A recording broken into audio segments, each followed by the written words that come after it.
Truth, life, the truth. Okay, this session is about books. As a chef, you need inspiration. You quite oftenly call upon, or as part of your work, is to get new ideas, to design menus, to give input, to change, adapt, and also to cook things and come up with ideas for customers and guests, for banquets and weddings or special occasions and things like that. Books are and I guess broaden that into magazines, and looking onto the internet for inspiration. Chefs are sort of, I guess, people that have learnt a trade and they've got a base and a solid foundation, but they always need to add things to that, change, adapt, do things different ways. And I think it may be a bit of a common myth that they're just full of ideas and then come up with something new. Quite often they're copying things and then changing things and seeing things that other people have done. There's a lot of copying that goes on. But if we go back to the start at the base, or your ground and your foundation, during your training, wherever you do your chef training, you will have a couple of I guess key training books that you'll be working from, and I learnt in a I guess British English culinary school, and the whole type of kitchen cooking that we were learning was the French kitchen, and the French style of doing things. So we learned the old traditional French ways of doing things, and when I'm talking about that, I'm thinking with the stocks and the base sauces, and the old potato and farinaceous dishes, the classics, learning these, and old egg dishes and things like that. We were learning these from, I guess, the ground up. But to help us with that, we started with the first book we were using was Practical Cookery by Ceserani and Kinton. I'll add a link to it at the bottom of this podcast. That was our basics. That was our sort of first year. This is how you make a stock. This is how you make a specific potato dish. This is how you just get us used to following simple recipes, measuring, understanding the method, talking through what we're actually doing. So that book was just got us grounded to get some of those basic techniques nailed, I guess. Then we moved on to more, I guess, more advanced types of recipes, and then we were able to take it to another level. And the book to, I guess, make things a little bit harder for us was Practical Professional Cookery by Cracknell and Kaufmann. This book basically, once we had the basics, we had something to then build upon, and this goes into a lot more of the specific French styles of cooking, but also if you've got a lot of the way the French kitchen is built, if you've got a base sauce, from that base sauce you can then add certain different types of flavors, garnishings, different types of meat or fish or vegetables, and it'll turn the dish into something else and give it a specific name. We were able to test a lot of these, and some of these different types of dishes were judged on them as well as part of tests in the cooking school. So that one is actually one of the ones I do actually still go back to today and look at. Got it here in front of me. I might take a photo and post it on this podcast. You can have a look at this stack of books. But this one, the Practical Professional Cookery by Cracknell Kaufmann is definitely a classic. You've got souffle recipes in there, multiple. You've got different types of savouries, different types of sandwiches, loads of potato dishes. Potato in French is pomme, Pommes. So your classic pomme duchesse, which is your staple mashed potato with melted butter, nutmeg, salt, pepper, and an egg yolk. Actually creating that correctly, getting the right type of potato, cooking them to the right consistency, drying them out, putting them through a mouli, and then adding those ingredients I just mentioned, mixing it the right way so you don't end up with the glue and then into piping bag and then piping it out. That whole process takes multiple times of actually trying to cook this to actually get it right, where you can consistently do it again and again and know that you will actually get it right. A lot of it's to do with feel. So once you've got your pomme duchesse, then there are a lot of things you can then do with that.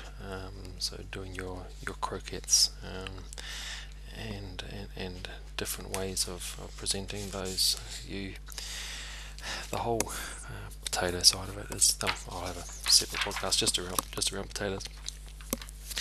So that Practical Professional Cookery is definitely something that I think is a lifelong sort of friend to have by your side. Practical Cookery, the original one I told you about, the first was starting out with the Ceserani and Kinton.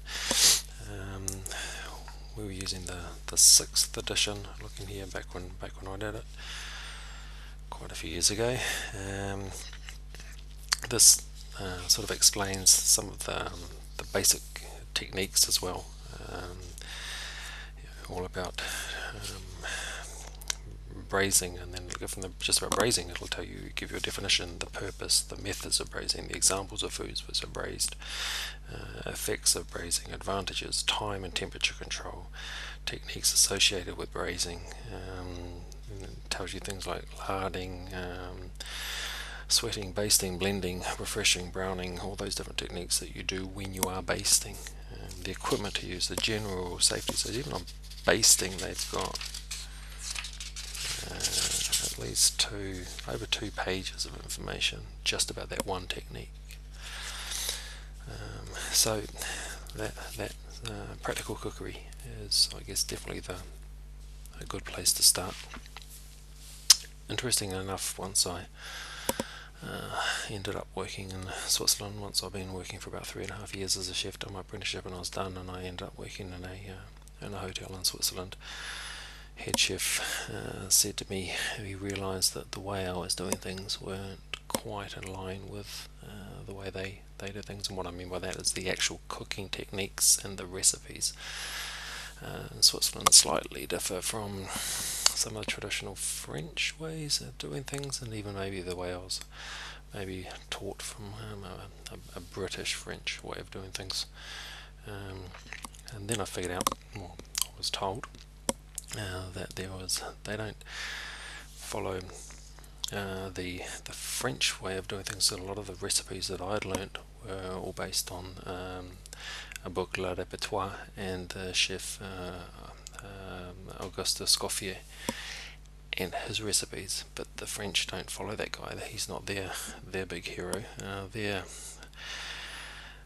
cooking god, I guess you'd call it, or the chef that they all look up to and then use his recipes is Eugen Pauli. So my head chef gave me nice of him. He purchased a English copy of Classical Cookery, the Modern Way, the 2nd edition by Eugen Pauli, and he deducted the cost from my small salary that I had. Were nice of him, and he said anything he puts on a menu, I have to find the recipe in that book. End of story. there was no discussion about what I was allowed to come up with my own ideas. No, forget it. Anything on his menus, I had to find the recipe in that book. And that was just the way he worked, the way he learned, the way he grew up. 5-star hotels that he was working in, that's what they did. This was the Swiss way of cooking, the way they were learning. The apprentice we had in our kitchen, or the two of them, they were all just learning recipes from this book. There was no self-interpretation or coming up with ideas themselves. They couldn't. They were just indoctrinated into cooking from this one book. So I've got that, and I definitely recommend it. Got some pretty amazing stuff in it as well, and that definitely goes in if you think of an apprentice learning his trade.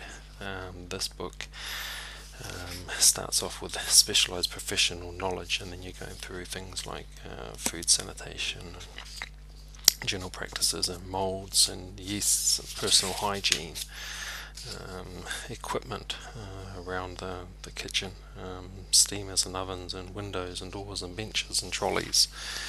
It explains the whole thing: drains, hands, refuse bins, meat blocks, cutters, ice cream machines, cutlery, pots and pans.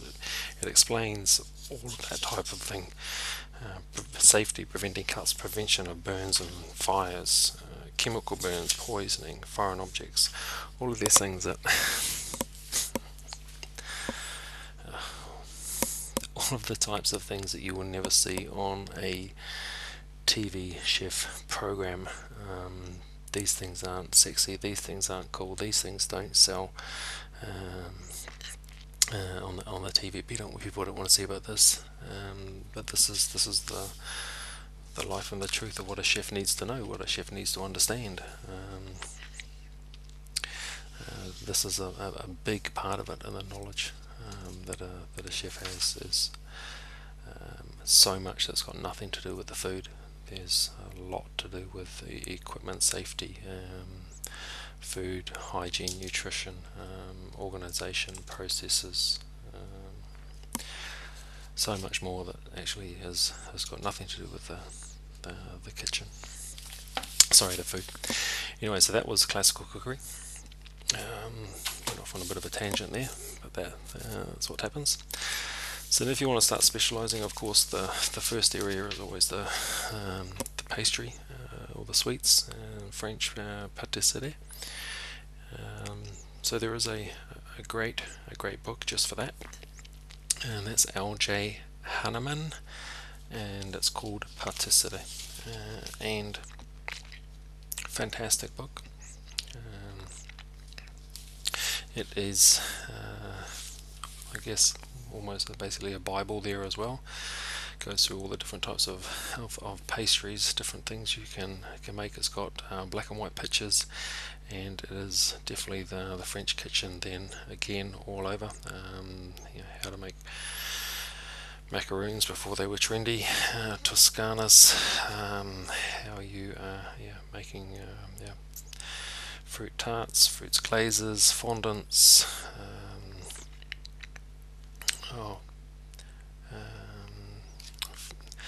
frangipane, salting fats, spices, saffrons. So it's you've got your rhubarber in there. It goes to all the sauces, sweet sauces, thickened syrups, chantilly, liqueurs, mousselines, sauce melba, mousselines, wine mousselines, poached fruits, compotes, all that type of thing.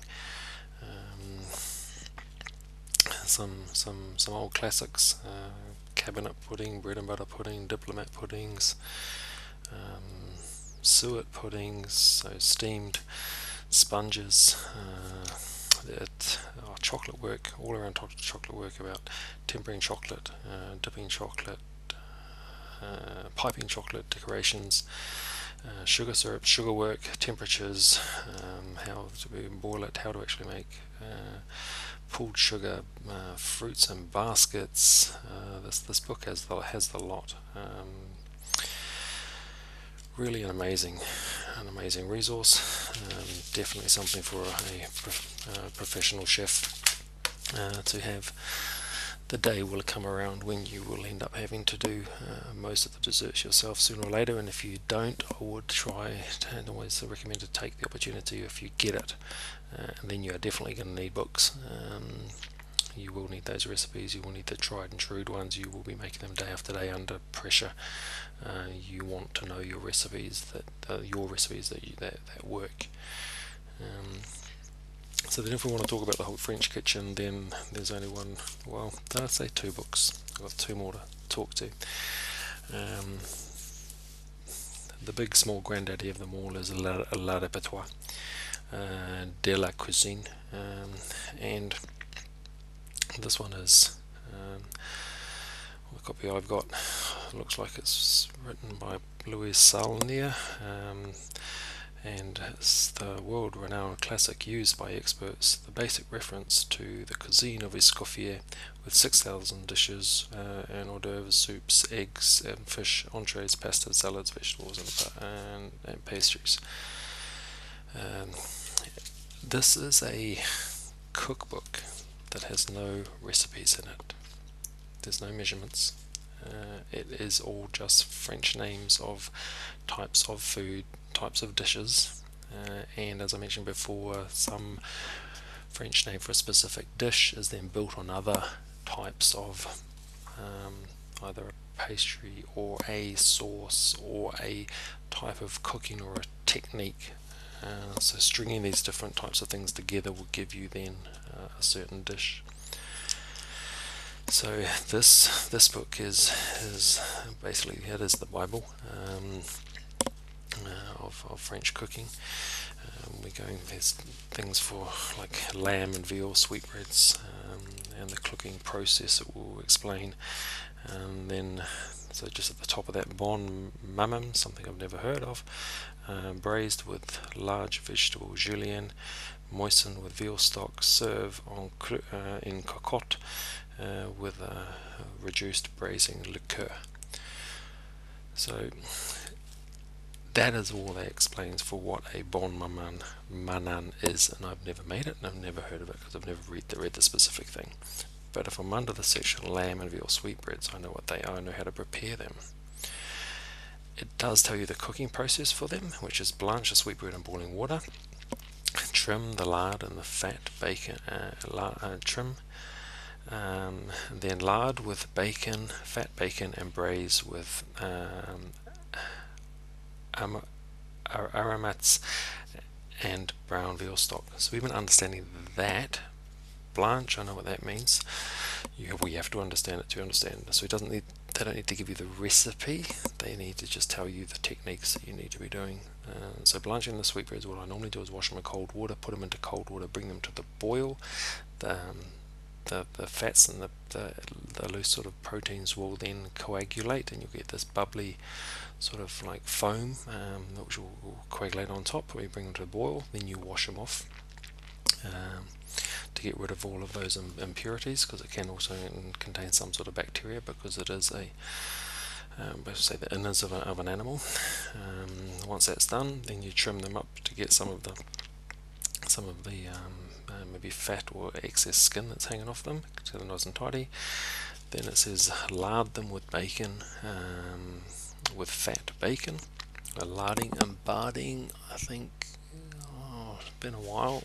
One is putting the fat over the bacon, or the fat over the top of the piece of meat, and the other one is putting it through the piece of meat. So a larding needle, I'm remembering, has been pulling it through. So if it actually means pull some fatty bacon through the middle of them, probably because they can dry out. I've never heard of that, but that's actually quite cool. And then braise them with aromats, and aromats is basically your vegetables that you'll put on a stock. And then also herbs, your standard herbs, so for bouquet garni. And then put some brown veal stock over them, and then cook them, just simmer them. So you're braising them with a little bit of, just cover them with the stock until they're done. Once you've done that, you will then do a julienne of vegetables, which is thinly sliced with a certain, I'll go into that. Basically like straw or matchstick sized vegetables. You soften that with the vegetables with a little bit of veal stock. You put that in cocotte, which, if I remember correctly, is in a round ceramic dish, almost like a little souffle dish. And then once you put them in there with the vegetables, then the liquid that you've been braising it, you've reduced down so it's nice and thick, almost coming to almost like a bit of a, not quite a syrup, but it intensifies in flavour, and you pour that over the top basically as a sauce. So what have I just explained? I need to have the knowledge in different techniques, different cutting techniques, different cooking techniques, different flavouring techniques, also the knowledge of what a cocotte is, which is a porcelain form, and then what reduce means, and then what the liqueur means. And it doesn't mean liquor as in alcohol, it's actually the cooking liquid. So you have to have all of that knowledge to be able to understand what that one sentence means for how to make bon maman. And that is one of the 6,000 recipes in La Repertoire. So last one on the book list, what I would say must-haves, the books I've got lots of books, but these are the 1, 2, 3, 4, 5, 6, top 6. So if you want a French book, there's actually got some recipes in it. Then the one you need there is Larousse Gastronomique. It's easier if you say it faster, Larousse Gastronomique. And this is a big, thick, heavy Bible. Another Bible then again, it's basically the world's greatest cookery encyclopedia. It's been around for a long time, they keep re-releasing it. And this is more or less like La Repertoire, but it's got, it's in an encyclopedia form, I guess, from A to Z. Yes, and it's got pictures, explanations, and it's also got some recipes, but it takes those French words and explains them, and it's also going into things like regions of areas of France, things like that, and also goes into, I guess, utensils and crockery and things like that, different types of ingredients, lots of things of ingredients, and also ingredients as in fruits and meats, vegetables, cheeses, beets, béarnaise, and on the B section, beaufort, beet, beaujolais, bechamel, beef. So it shows a whole animal and all the cuts, how you butcher it up, and the different areas and where they come from, and then the history of that, and then the recipes of that, and then it shows the different ways of cutting it in different countries. So the American way of cutting a beef, the British way of cutting a beef, and the French way of cutting the beef, which are all different. So you go to France and you ask for a certain cut of beef, they're not going to have it if you think in your American cuts, and this explains it all. So this is basically the internet of food before the internet was around. And this big, thick, heavy book of quite a few pages was just something that I would even take when I was going to colouring school in my backpack, and it's over 1,000 pages, 1,200. Put a link up to that one as well.